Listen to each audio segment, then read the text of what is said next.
subscribe.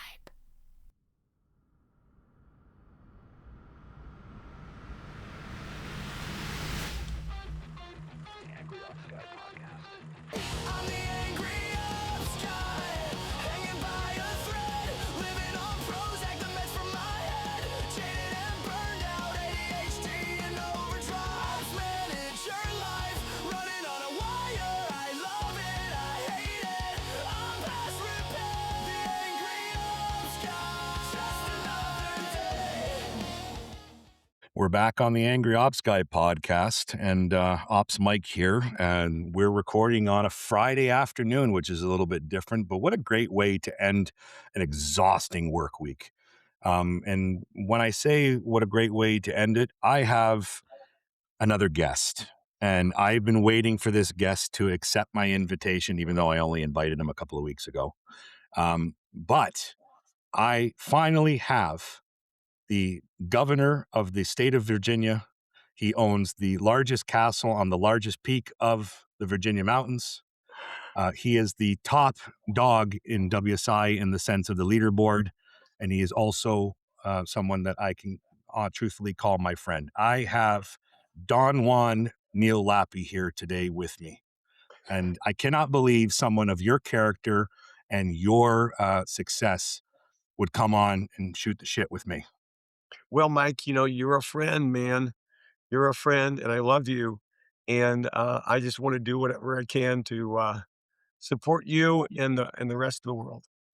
Well, that's not true because I literally yelled at you in an email and said, "You better come on, otherwise I'm going to slaughter you in a mastermind." You said, "Okay, I'll be on." Yeah, that's true. Yep. But I'm so glad to have you here because, many people in the WSI network obviously know the name Neal Lappe. And let's just give some context because there are some great new WSI people that do listen. I'm very grateful for that. But if you don't know Neal Lappe, Neal is a staple of WSI. He is one of the old guard of WSI. And what I mean that with respect is he's been around now with his agency. So his agency has historically been known as WebStrategies. And he just actually told me, and I didn't know this, they just recently gone through a rebranding exercise. Neal, you've had WebStrategies as the name of your WSI franchise now for 22 years. Let's just start there really quickly because I think it'll sound better coming from you. What was the purpose of, changing the name, and what is the name, and why did you feel with your, obviously your business partner, Chris Leone, your powerhouse there, it was the right time to change and evolve, your agency? Okay, great question, Mike. Well, first of all, the new name is Gear with two E's, Gear. And that's an acronym for our core values: growth, Oh. essentialism, empathy, accountability, and doing what's right for everybody involved, customers and employees and partners, etc. So that's what Gear is.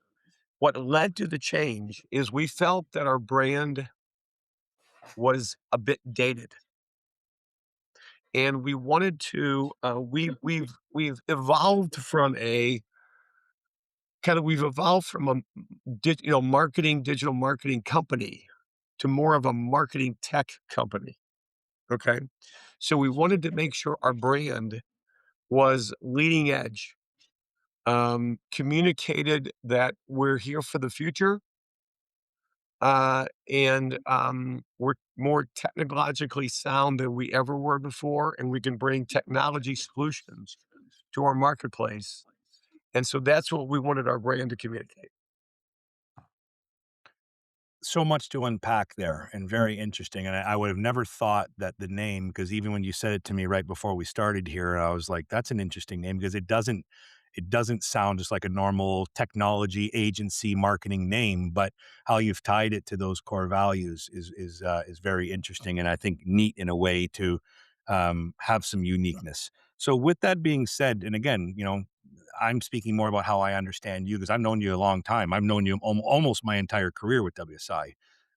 Definitely more in the last, let's say, in fairness, 10 to 12 years than the Yeah. first 5 when I was just a grunt working in ops in the back. But definitely coming to more WSI events, you start to know who Neal Lappe is very quick. So obviously, Neal, with that being said, you guys I want to talk a little bit about your agency, if you don't mind. Your agency is the pinnacle, and what I mean by that is we look up to you because you are the top dog. And I'm not trying to pad your ego or bravado, but you have built respectfully one, if not the most successful WSI franchise in the sort of sense of growth, revenue, net profitability, and allowing yourself and your family, being that you've been doing this now 22 years, you're starting to exit that, and you've built something very sustainable and very foundationally strong to allow you and your family to be comfortable in your pending retirement whenever you lose the flair to want to do this technology game, but also setting up your vast team and your business partner Chris for success. Um, so if I was to ask you, Neal, what what was one of the biggest deciding factors that allowed you to kind of put your growth trajectory on this kind of catalyst lightning rod that it's been over the last, let's just say 10 years? I'm just using it as an average, but you've had your ebbs and struggles like every agency getting off the ground, but you've really hit your stride. And we're not talking, $100,000 growth. We're not even talking $500,000 growth. We're talking very, very positive growth percentages of scaling into a multi-million dollar gross revenue agency that can support customer base across the entire United States as a country. Yeah. So I would love just to hear in your story, like, what was that moment for you where you're like, I've got to make a change. I've got this vision that I want to, focus on that's going to take us away from everybody else that's doing the same thing. Talk to me. I'd love to hear that because I don't think I've ever asked you that as fluidly as I just tried to do. Well, it's a great question, Mike, and obviously a complex one. First of all, there was never a light bulb moment. There were some mini bulb moments, some strategic shift moments that occurred, but no single light bulb moment. Um, First of all, we've always, I guess, from my beginning, we always had high aspirations. I mean, I came out of the corporate world, paid very well, with a lot of responsibility, and I wanted to make this agency as big as I could, as fast as I could. Okay. So, what led what's led to our most recent growth is really we got into we, the first decision um, was back about I'd say about 10 years ago when we decided that we needed to be special, that we needed to have a competitive advantage. We found the marketplace starting to commoditize and get competitive. And one of the things that happened was we had the largest gym franchise in the state of Virginia, and they came to us one day and they said they had been with us for 5 years or so. They said, "We're going to stop with you because we're going to go to work with a marketing agency that specializes in gym franchises." Okay, we thought, "Wow, that's interesting." So if that's a threat for any customer we have, where the specialist comes in and unseats us, then that's a threat. So what are we going to be special in? What's going to be our competitive differentiation? So we decided back, 2016, 2017, that we were going to start to specialize in verticals. And we chose a couple of verticals based upon their current customer base. Um, and that started to work. And about 2 years after that, we decided all our sales and all our marketing efforts are going to be directed at this one vertical. So we went all in with the chips. That was a huge strategic positive decision. And then once we got into that niche, we started to understand our customer base far better than we understood any customer base because we were, if you will, the brain surgeons for uh, the retail financial services space, the credit unions, community banks. Okay. And once we got in there, We always, always, always strive to have a competitive differentiation. Because if you don't have a competitive differentiation, you shouldn't compete. So we constantly strove to find something that would make us unique, make us special, make us the brain surgeons for those vertical industries. And we started to innovate. And at one point, and then we made a decision to go all in with HubSpot, and we became very, very good at HubSpot. And then we identified the opportunity to take it to a next step, and we made a decision to get into data integration, where we're pulling all the data in from all these disparate loan application systems, core banking systems, um, uh, loan origination, and we pulled all that data into HubSpot. So HubSpot becomes the central source of marketing genius for these organizations. And we were the first in the industry to do that. I did not know that. Yeah. Really? So that whole thing gave us such a significant, powerful competitive differentiation.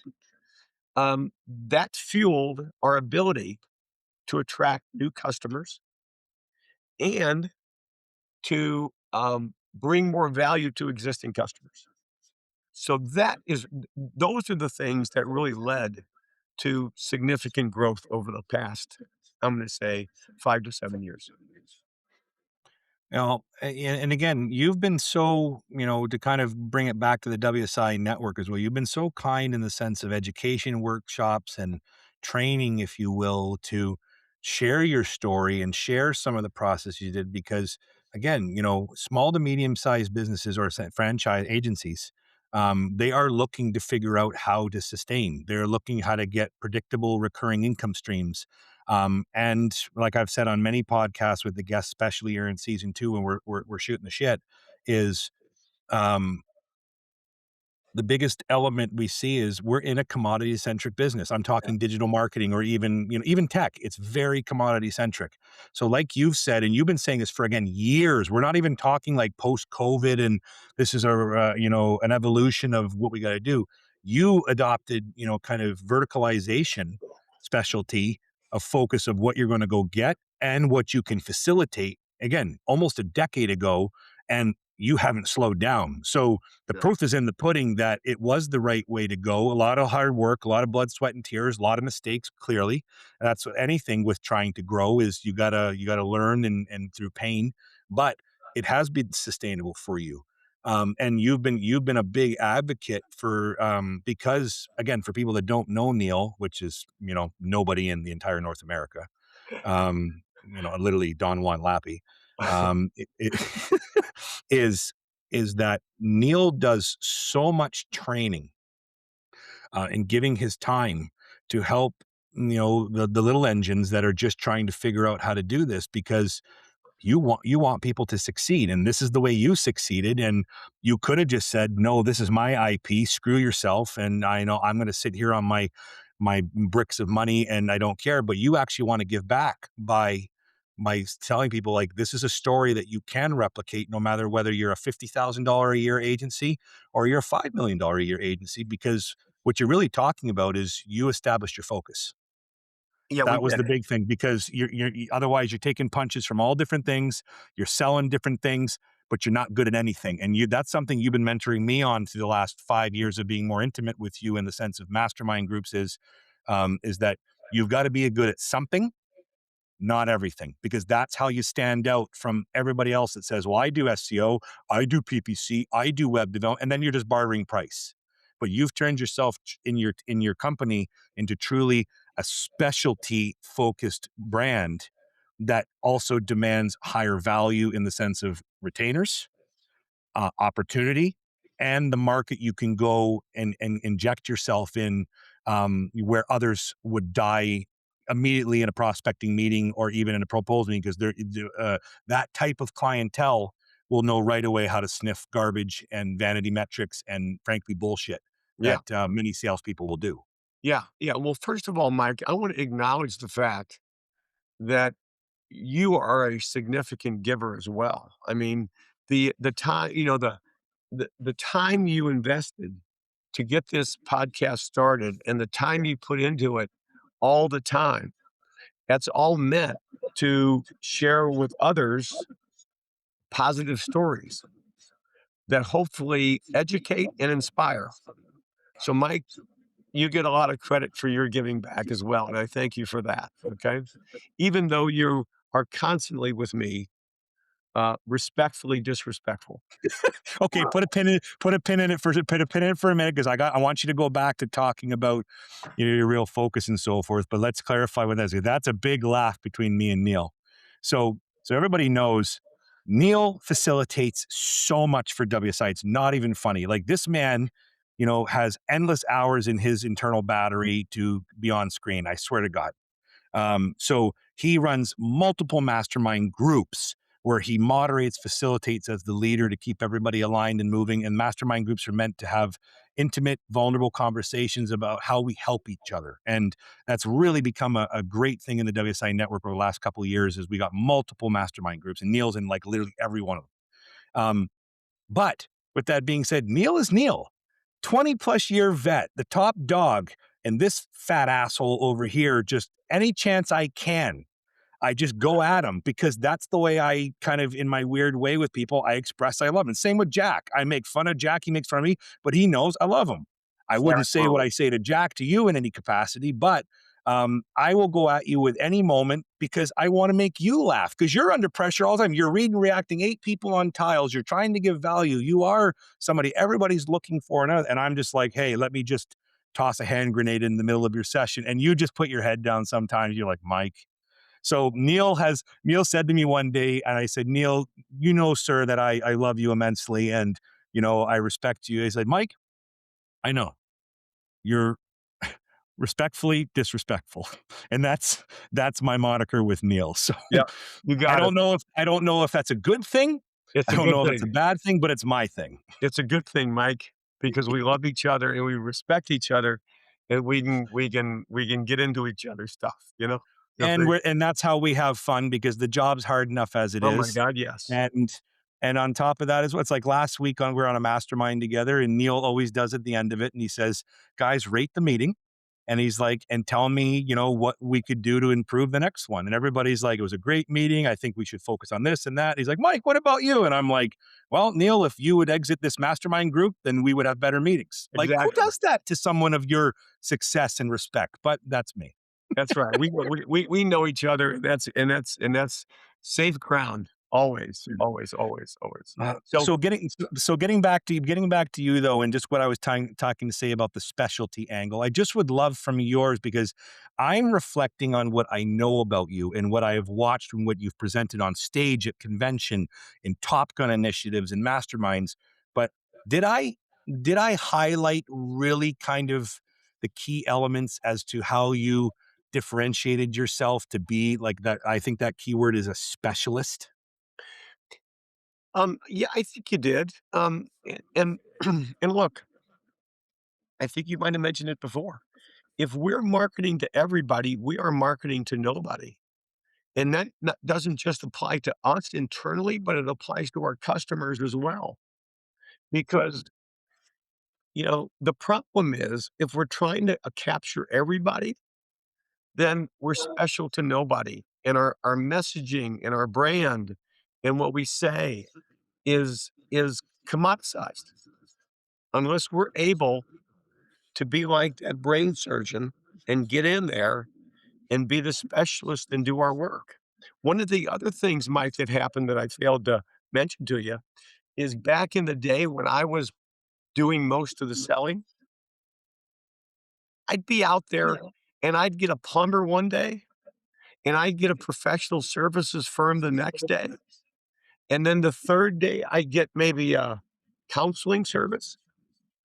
And the people that were responsible for fulfilling the promises I was making, they were going crazy because it's like, okay, I don't know anything about this kind of business. What do you want me to do? And the likelihood of their success was marginalized because every new project was a new kind of business. And so we also said, well, you know what? we could probably be much better at what we do, more productive at what we do, if every new client we brought in here was similar. We know their business almost as good as they do. We know what works and what doesn't work. And that enabled us to carve down the different kind of marketing activities that we provide. So we get better at what we do and we get better at who we work with. And it's that is the single most important strategic decision we made in the last 10 years. Interesting. Now, on that concept of verticalization or niche focus, Yeah, and again, that's been your breadwinning focus for a long time. Um, and I've had some very heated conversations with you about that, because it's not that I have a difference of opinion, but also our regionality is different sure. and other things. So I'm going to change the question because I don't want this to be disrespectful. It's not, because there's many that have adopted your similar approach and are showing tremendous success. We had Eric Cook on, and even though Eric's Mhm. always been in the banking, he's another model of staying within your lane Yeah. and just being that specialist. And look what Eric's doing with speaking engagements now based on his financial knowledge. It's just Mhm. he's taken it to the moon and back. Again, go listen to those episodes if you really want to see a Yeah. powerhouse in the sense of knowledge in a niche. But what I want to ask you is, Neal, is when you get into verticalization or niche marketing like that, where you've got a lot of eggs in a basket. So, for people that don't know, one of Neal's primary niches is credit unions. Yeah. That's where they really specialize their execution.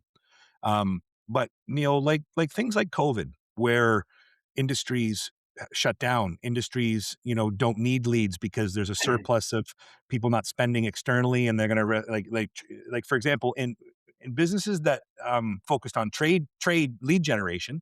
I'm talking when business agencies, Yeah. um, trades didn't need leads through COVID and post COVID because there was a surplus of money because people were sitting at home not doing anything. And they said, well, let's renovate the bathroom, the kitchens, and whatever. And it was a heyday, but Yes. that's not good for marketers.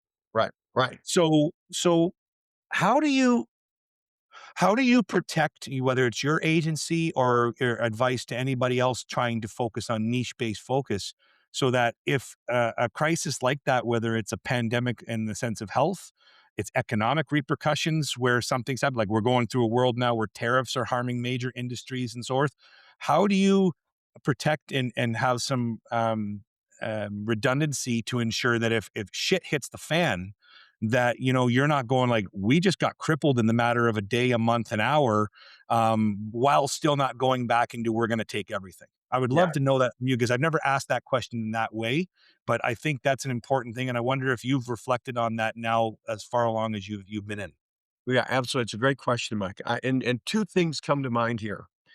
One is we built our business on um, a lot of customers paying us a moderate amount of money. Can we put it that way? For example, our biggest customer represents less than 4% of gross revenue. Okay. So that's a bit of an insulation for us. If we lose a couple, it's not going to kill us. Okay. We don't want to lose them, of course, but if we lose a couple, that's not going to kill us. That's the one thing. Now, the downside of that is we have a lot of customers we've got to deal with, you know, and a lot of diversity. But being in the niche enables us to not go crazy, but rather continue to focus on certain things. Right. That's the one thing. The second thing we've done is we've made sure our overhead burden, our overhead expenses are minimized. So we're largely a variable cost business, just like most of us are in WSI. We're a variable cost business. So while we love our people and we don't want to let any of them go, if the shit hits the fan, as you say, we're somewhat insulated on the revenue side because none of our customers are too big. And we are also somewhat insulated on the expense side because we don't have much fixed cost. So, so that gives us some solace. Now, admittedly, we are in a bit of a risky situation because we're significantly focused on kind of a single financial services business. The good thing about the financial services business is everybody has money, needs money. So it's not like COVID was a boom for us. COVID was a big growth period for us. Was Y- it? Oh yeah, it was huge. We grew from 2020 to 20 from 21 to 20. We grew 39% revenue. Wow. And the following year it was over 30%. Okay. So COVID was a significant boom for us. Um, I have to say we got a bit lucky choosing the right verticals because to some degree they are recession proof. Not totally. Nothing's totally recession, but they are a bit recession proof because people are still managing their money. And Neil, when you were building that plan too, just on that point, I love that comment about like recession proof per se. But with that being said, when you were really saying, okay, we got to focus and we're going to go this way, why was it why was it credit unions? Were you smart enough back then to identify that, for example, credit unions could survive a potential recession and whatever else, or is that just the luck factor? Like, why was it credit unions? Like, were you were you strategically well off enough in your planning to identify that back then, or is that was that a it, I'm fumbling it, but you know what I'm trying to Yeah, say? Like, I get it. Yeah, I would just love that because credit unions is not the first niche that I would pick. So I would say in my head as an assumption, if I didn't know you, he either comes from that type of background, he had people on the team that had that background, or whatever else. But to your point, like I love that it's like you said, it is theoretically like recession proof because it doesn't matter where we are in life in the world, people are going to need access to money. yeah, So again, it's not going to be pulled away from us like unfortunately a t-shirt storefront that needs consumer traffic to come in just to sell a yeah, product. yeah. Well, first of all, we had four credit unions as clients. Okay, existing clients, and we were doing a good job for them. We noticed while dealing with them that they weren't the most sophisticated business model. Okay, so we knew that there was opportunity long term um, to improve their marketing abilities and to compete with the banking side of the financial services world. Okay. So in a way, they were kind of I don't know, the second child, if you will, in the financial services space, and they needed to compete more effectively. We liked the business model. We were familiar with the business model, and I have to admit that we didn't necessarily conclude that they were recession proof at the time. Didn't really know, Mhm. but we weren't just going to jump in. We did a lot of research. I mean, we went out and said, how many credit unions are out there over X amount of size? How many are in the US that are big enough to afford us? And we looked at that data and we looked at our own experiences and we said, this seems to make sense. Let's go for it. Okay. Now, in the early days, we were still bringing in other kinds of clients. Mhm. Okay. To kind of mitigate the risk factor. But then as we got successful with the credit unions, we said, well, this is working pretty well. There are a lot more of them out there. We know what we're doing. We know there's space and we know what works for them. Let's get more of them. Makes sense, right? Okay. Sure. All right. And then that continued, that success continued. And then at one point we said, okay, If somebody comes to us and they're not a credit union, we're going to refer them else. We're going to refer them elsewhere. We literally have turned down business outside of credit unions because we want to be so, so, so good at our craft. We want to be the best in the country at what we do for credit unions.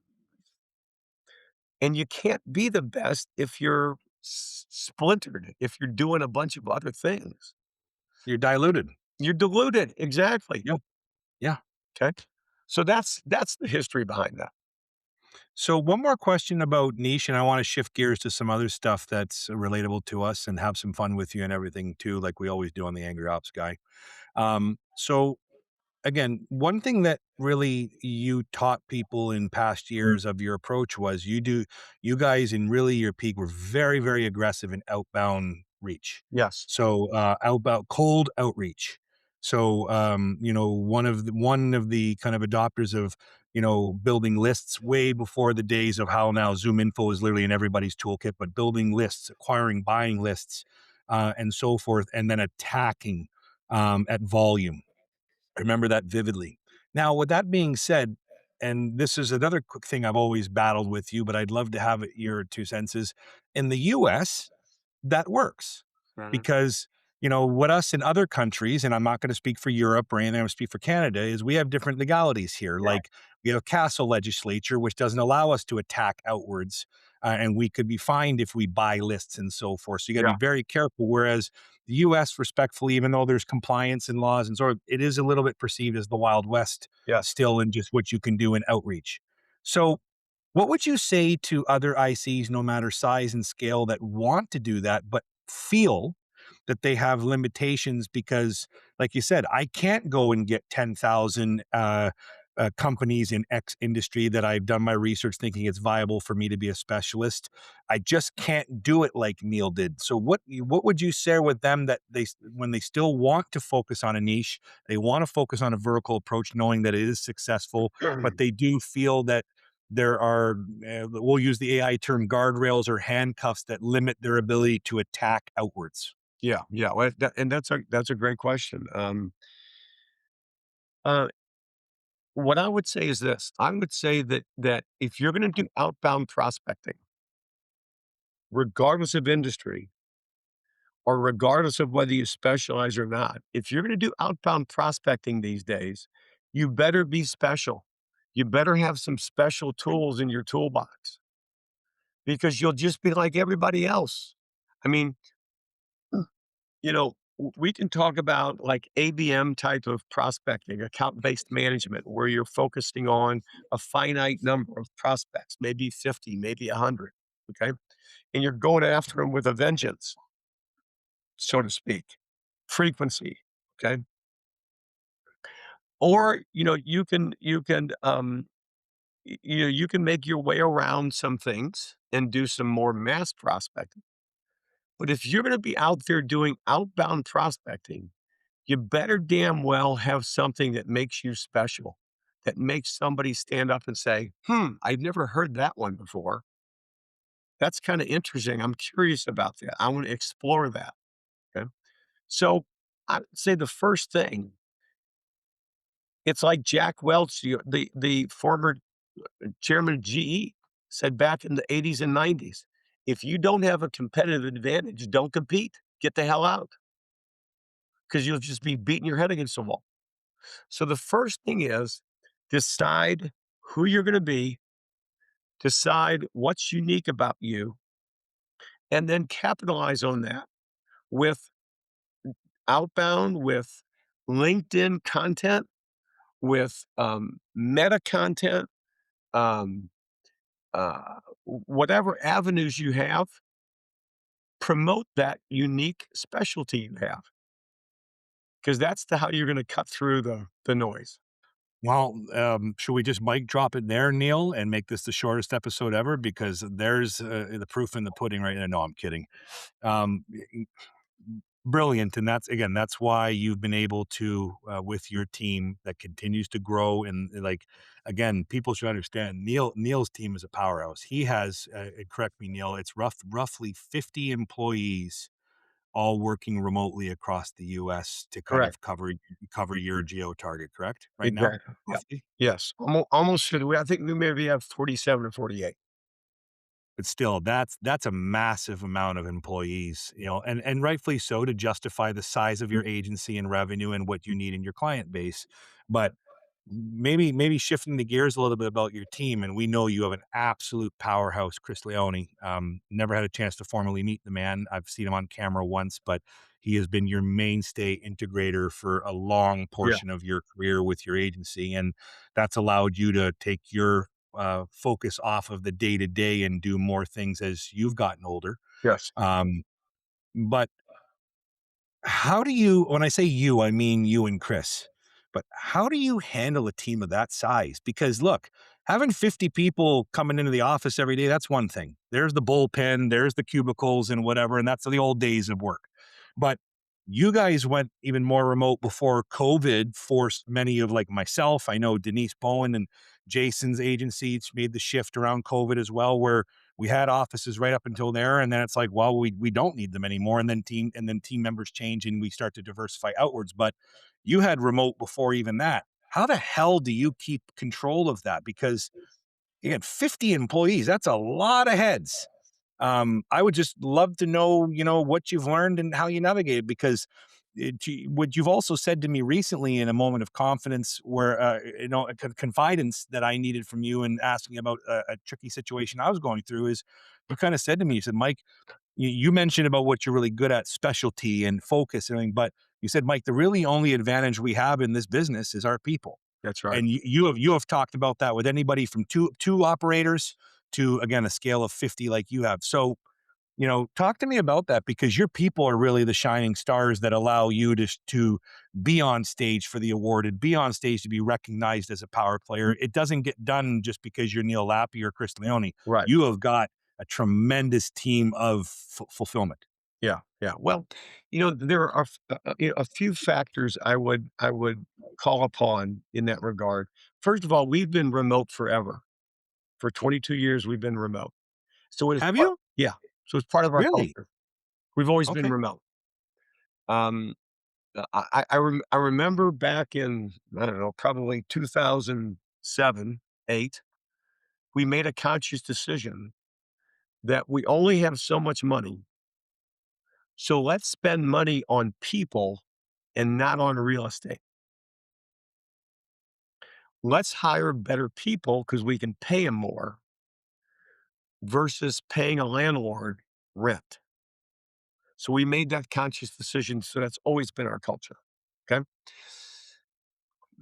The next thing is that just like generating business, if our people are our greatest competitive differentiation, then we've got to find the best people. And if you're going to find the best people, you got to have a competitive differentiation for employment. You can't be like everybody else because it's competitive out there for good people. No So kidding. we built so we built some competitive differentiation into our agency that enables us to pretty easily attract good talent. Okay. That's the first thing. The second thing is um, we have a good culture. It's a culture built on gear.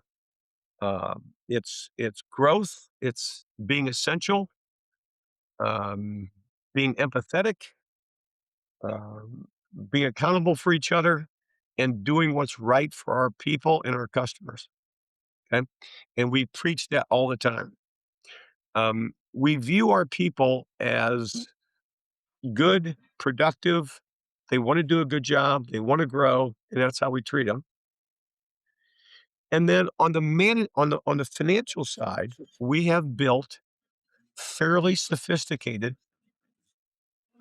productivity tracking models that are based upon time tracking. Everybody's got to track their time. And we don't tell people you got to track your time so we know if you're working hard enough. That's not the point. We say to them, we have to track time because we want to make sure we have enough people to service our customers.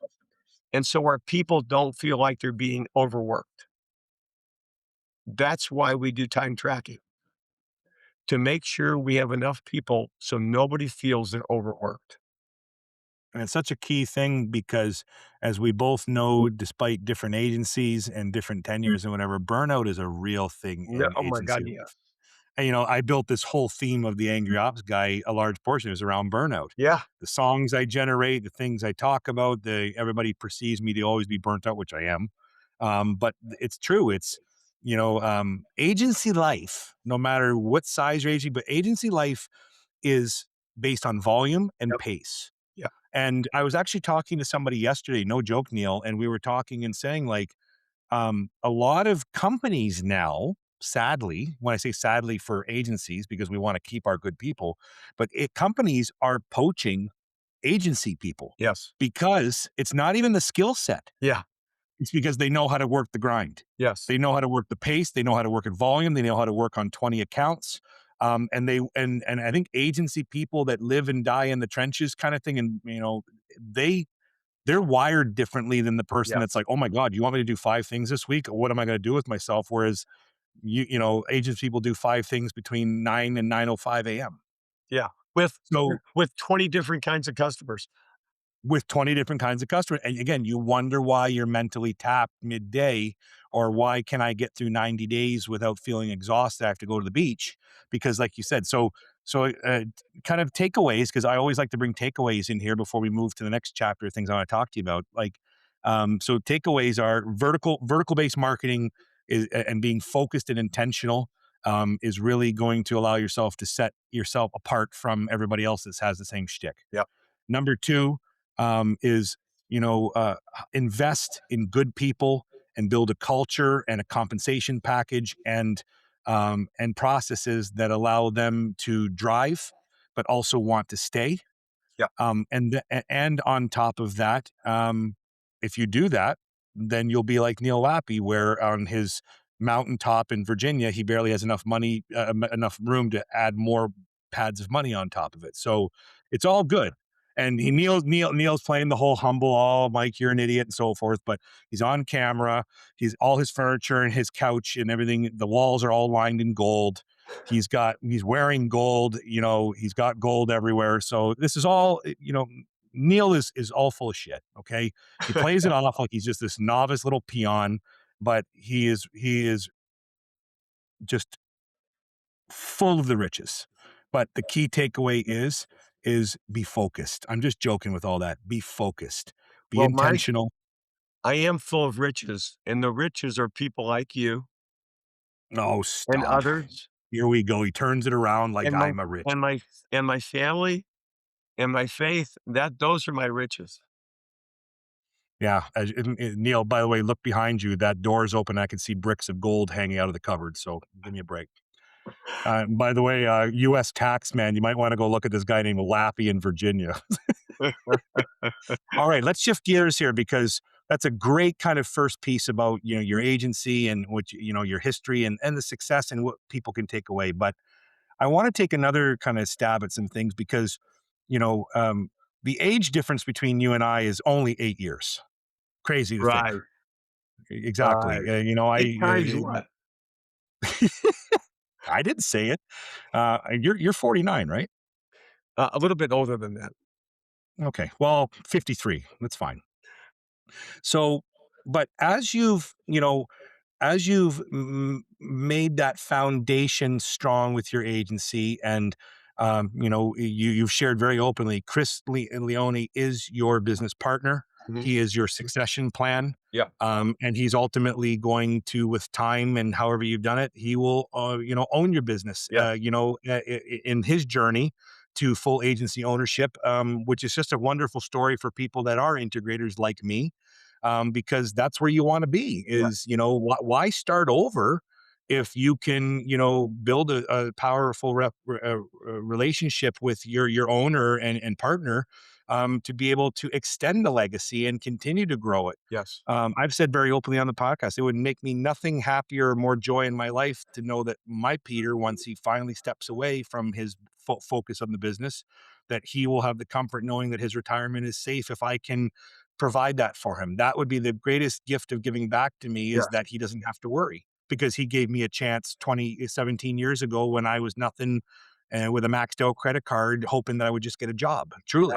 Yeah. So so again, that's me waffling like Jack does, but the point what I'm going with it is, when as you have matured and not had to be so the focus of the agency, Yeah. that has allowed you freedom to pursue other endeavors. And I'm not going to focus on fractional CMO or whatever, but you shifted a lot of your focus into the WSI network. Yes. And whether that's your way of giving back or not, but you are instrumental in always being someone that will be a speaker. You will be the MC at convention. You will come to regionals for, across the world for different endeavors. You do all, if I understand correctly, you do majority of the new franchise onboarding training that they have to go through before they get out on the street. Yes. Do you want me to keep going? Like, you are invested everywhere. Um, why? Okay. It's a very simple answer to that question, Mike. It's a good question too, and thank you for it. Pity?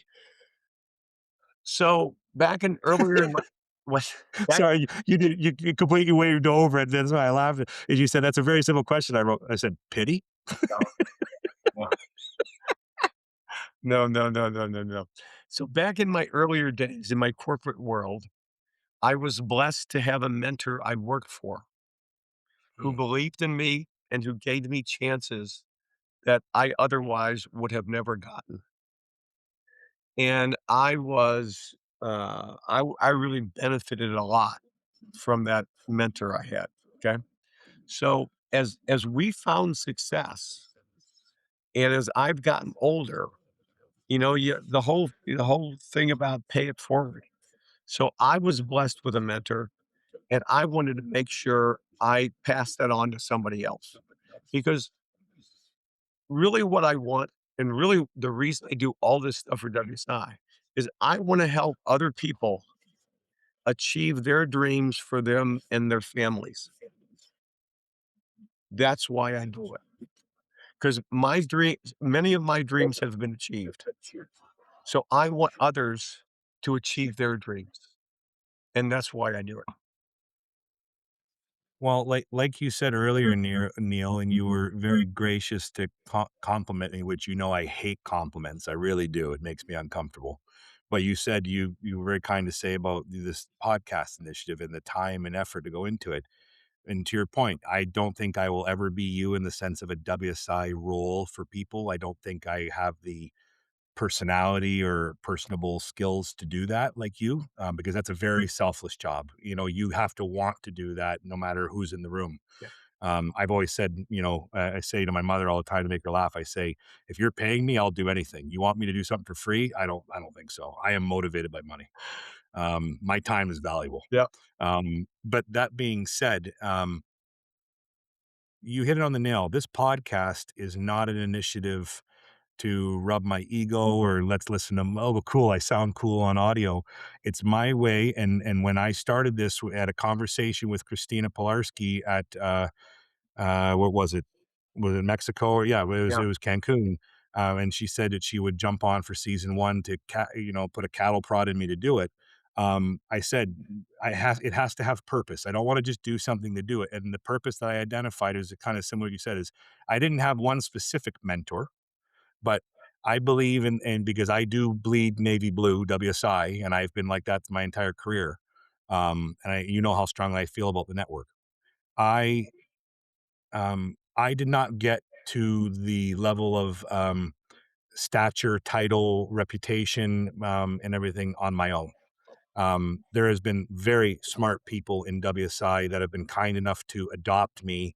Like I said, going back to 2013 at Boca Raton, when the first time Peter dragged me to convention, I didn't want to go because my brain wasn't not to Right. go. Who am I? It was, Peter, I got projects. I'm a project manager, Yeah. just a project manager at the time. And I'm like, Peter, I got a deadline next week. I got this. I think it's better I stay here and work on the project. He goes, you're an idiot. Let's go. But what I didn't realize is he wanted me to see the power of the network. Yeah. And I saw it. But um, people like yourself, truly, my Peter Jasnewski, Chuck Bankoff, Mhm. Francois Muscat, Yeah. and I am missing a ton of people. Forgive me. Okay. Sorry. I got to say this because Chris Murray in Montreal will yell at me when he talks to me. Chris Murray and Lori, my first friends in WSI outside of my office. Um, so many people have taken this punk kid that was just a project manager and said, "Hey, come on, come sit at the table with us. Yeah. Hey, you're with Peter's crew, you're with us."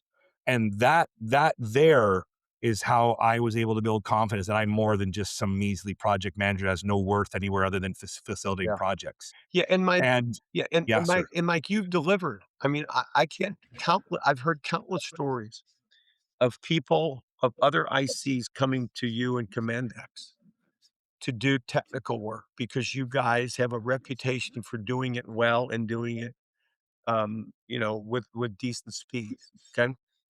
Thank you. So that's a gift back.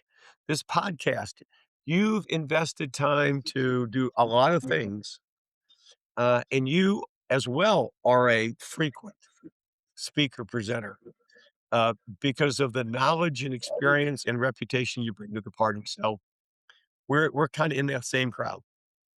Well, and thank you. You kind of just hit the punchline of where I was going, and my reflection is, I think what you were saying about yourself and helping people achieve their dreams based on the fact that you feel very fortunate about what you've been able to achieve for yourself and for your company, is this is my very small way of paying it forward, Yeah, and I do believe in paying it forward because, um, you know, digital being in a franchise is a lonely, lonely position. Everybody looks at it, I'm gonna drive the bus, I'm gonna control my fate, but then it's you're like, what do I do once training's over? It is yeah, hard, and yeah. you know that better than anybody. Oh My yeah, Peter knows that.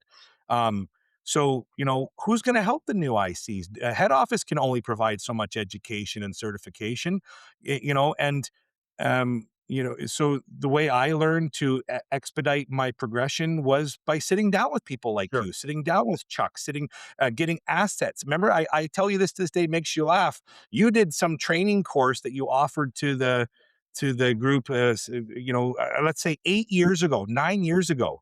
And my Peter's like, you need to watch this. And at the time, ignorant, stupid, nah, I'm too busy. Whatever. Who's Neal Lappe? Who cares? And he goes, no, if anything, go watch this one chapter. I think it was chapter 7 about project management. He's got a kick ass lady over there that has this wonderful recording and some templates. So finally, I went and watched it. It took me 30 minutes to go through this.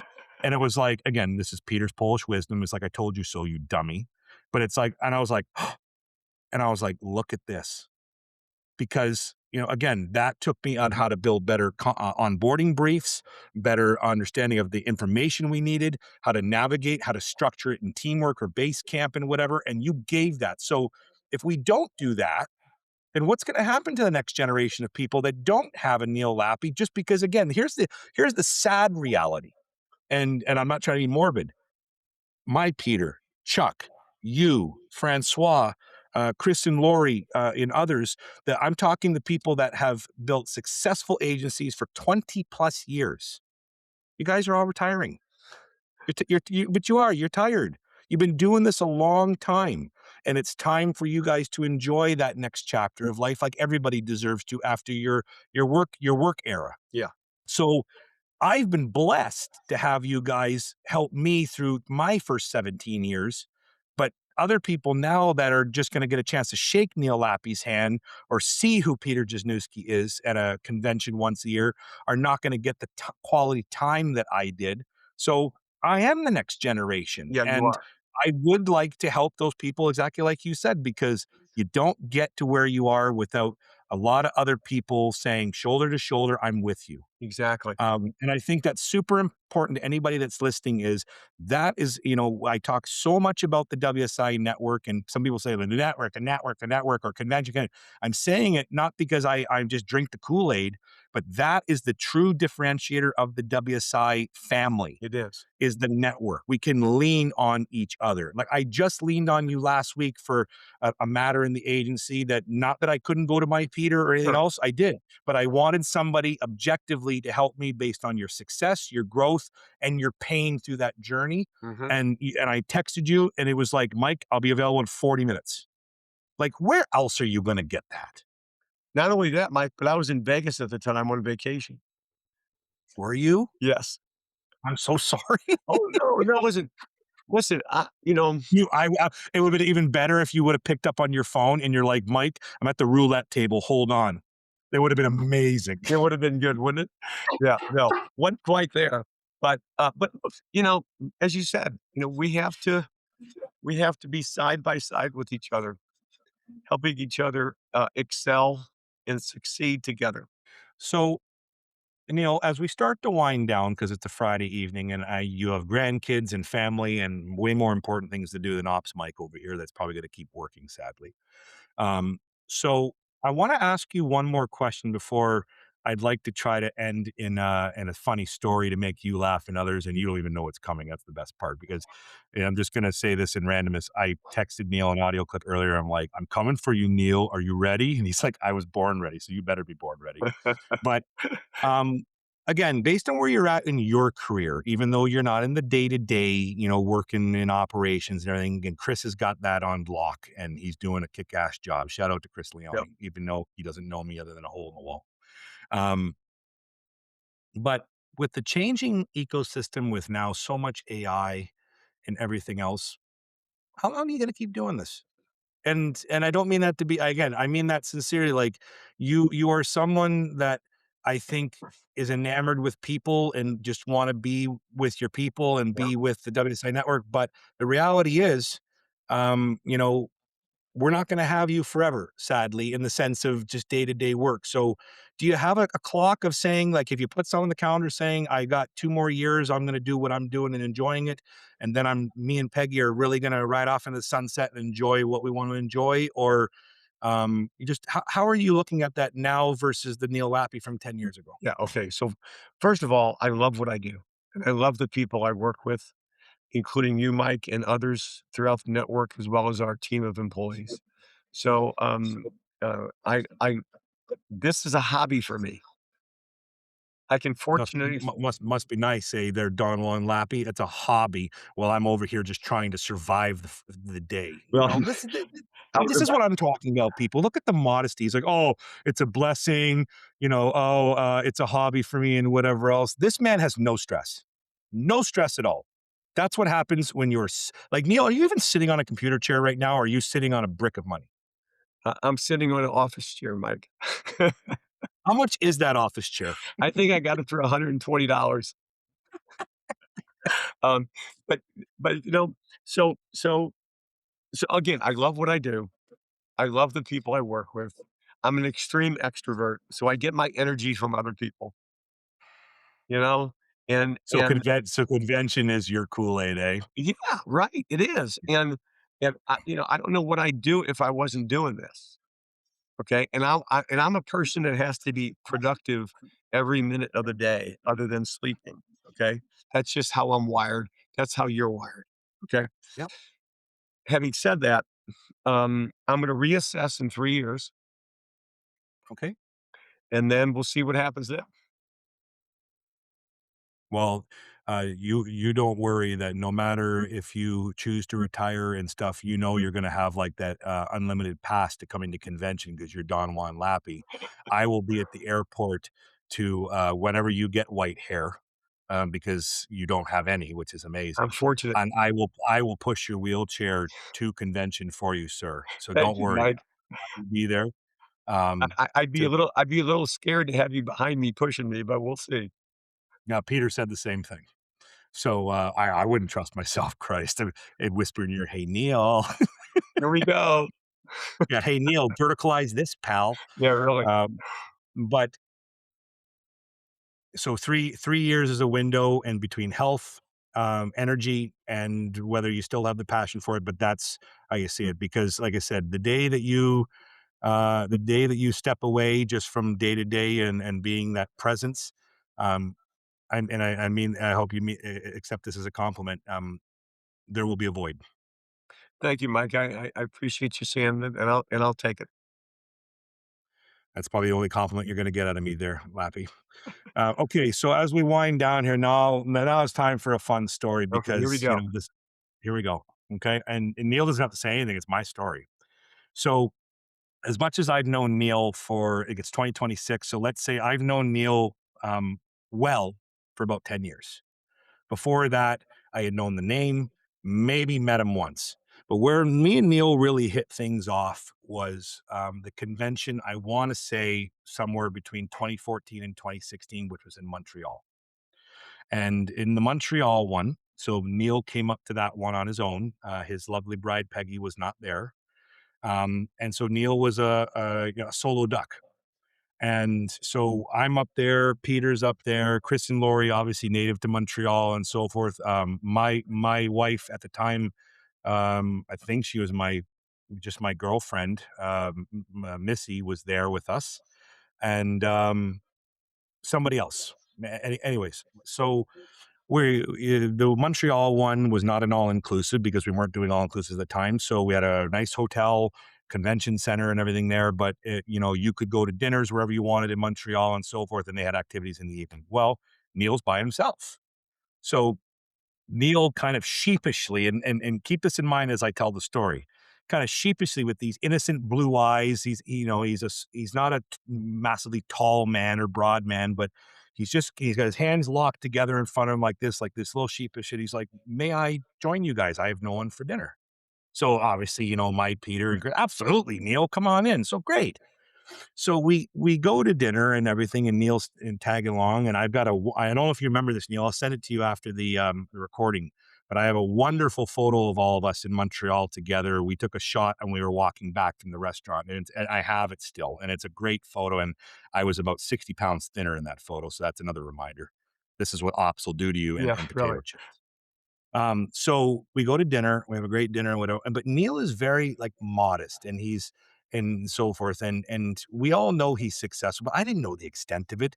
But he's doing really well in his business, but he's very, very humble. So we go to dinner, we come back, and we had a great time. The next day, so I got to spend this time with Neil, come back the next day, and we have the gala. And we go to the gala, and again, Neil's there, of course. And we go to the gala, and they're doing awards and this and that. Well, Obi-Wan Lappe over here just goes and cleans up. He wins an award for this, he wins an award for that, he wins the top earner. And that was the year, if my memory serves me correctly, he won the Nick Latanzio award. I believe that was it as well. So like Neil is like 120 pounds soaking wet. His luggage is 300 pounds with what he's taking back to Virginia. Um, but here's the point. So this sheepish, humble man in night one of just happy to have some dinner guests with him. Then he goes up there and same thing. I'm very blessed, thank you, and everything, and so forth. And I'm sitting in the back just stewing because I haven't won anything. I feel like I've been played by Neal Lappe. I think he played me to make me feel like he had just got brought on. And here's the real punchline. So I want to go up to Neil and shake his hand to say congratulations because he had a very impressive convention and his team and they cleaned house. And that's the biggest reward to anybody is to know that your peers and everybody have recognized you for your accomplishments. And then I look over to the right after he's coming off the stage and he's got a line.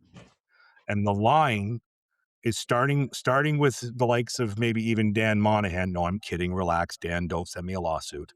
Um, he Don Juan Lappe is sitting in a chair, and everybody is kissing the gold ring one by one. I'm not joking. We got the most tenured people bowing to Don Juan Lappe, and that's when I realized that Neal Lappe is not the top earner. Neal Lappe is not successful. Neal Lappe is actually the godfather of WSI. Well, Mike, I gotta reveal something. Mhm. Okay, just give me 2 minutes. Okay, so Sure. when you brought up the Montreal convention, Uh-huh. I don't think anybody knows this, and I'm comfortable now sharing it. So we're at the gala, right? And we're all having a good time and stuff like that. And I've decided to have a good time that night. So Uh-huh. I was not shy about getting to the open bar. Okay. Mhm. So after a couple hours and after a couple of drinks, suddenly they start doing the awards. And that's the year that I won the Lifetime Achievement Award. Yeah. I had Sauce. I had to work very hard to walk up to that stage like I was together and say something that didn't make a fool of myself. I had to consciously, intentionally do that.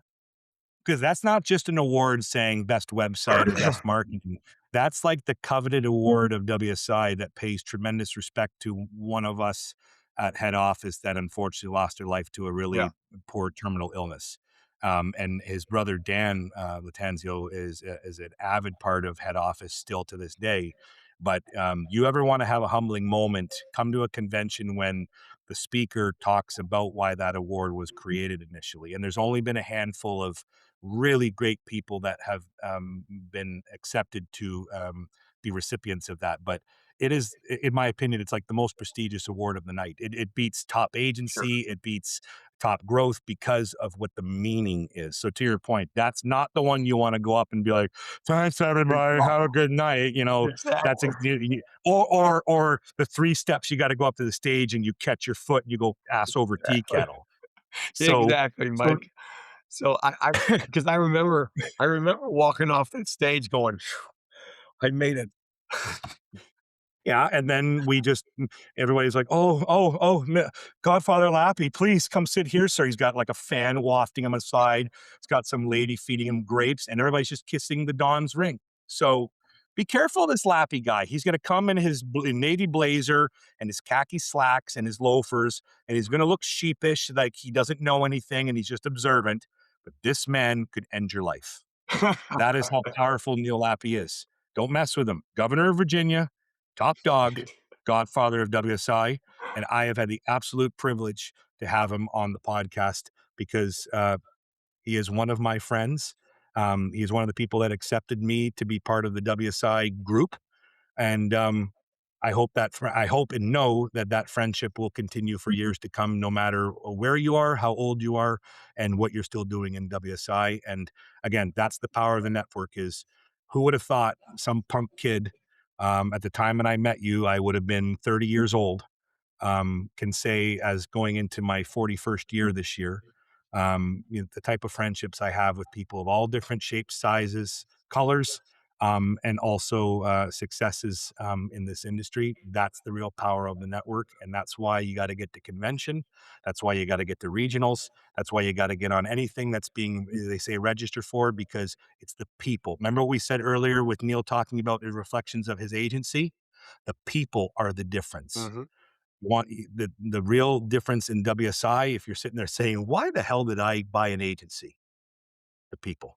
So make sure you invest in the people, make sure that you get to know the people, and make sure you put yourself out there to the people, because you never know who's going to say, "Hi, I'm so and so, and do you want to be my friend?"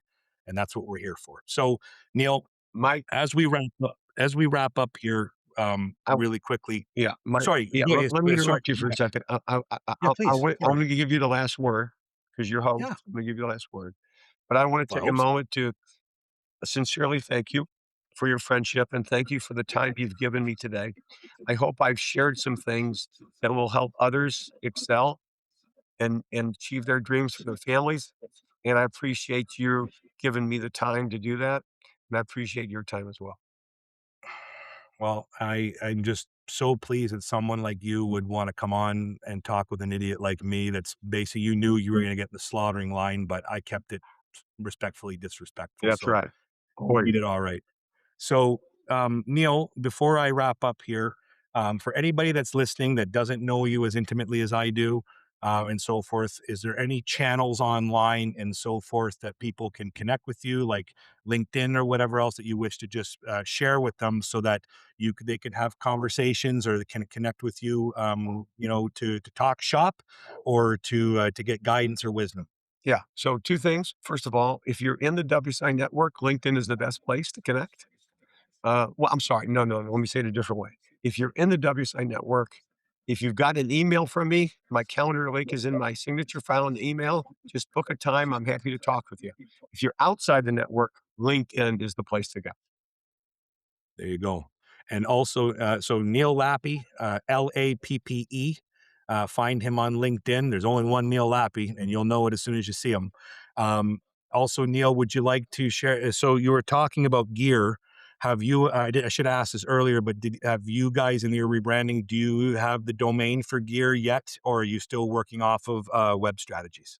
Gear, Gear.io. So that's for everybody. www.geear.io is where you can find the rebranded Web Strategies, Neal Lappe's franchise. Go take a look at them and see what they're doing in their specialty. And for us over here, we are the Angry Ops Guy. We are available on YouTube, LinkedIn, Instagram. We're dropping bi-weekly new updates. Got a great list of guests coming after Neal here still, and new ones coming every 2 weeks. Also dropping new op songs of my way of my therapy and ranting and raving. So take a look at Spotify or Apple Music or iTunes or wherever you get streaming music for Ops 285, my moniker pop punk band of basically stupidity. But that's the way I'm learning AI and I'm having fun doing it. So too bad. Go listen to it. But we'll be back with new guests. And what a great way to end a Friday afternoon. Neal, love you. Thank you so much, my friend. Appreciate you. Thank you, Mike. Take care. Sorry, Ops Mike, your email went to junk. Oh!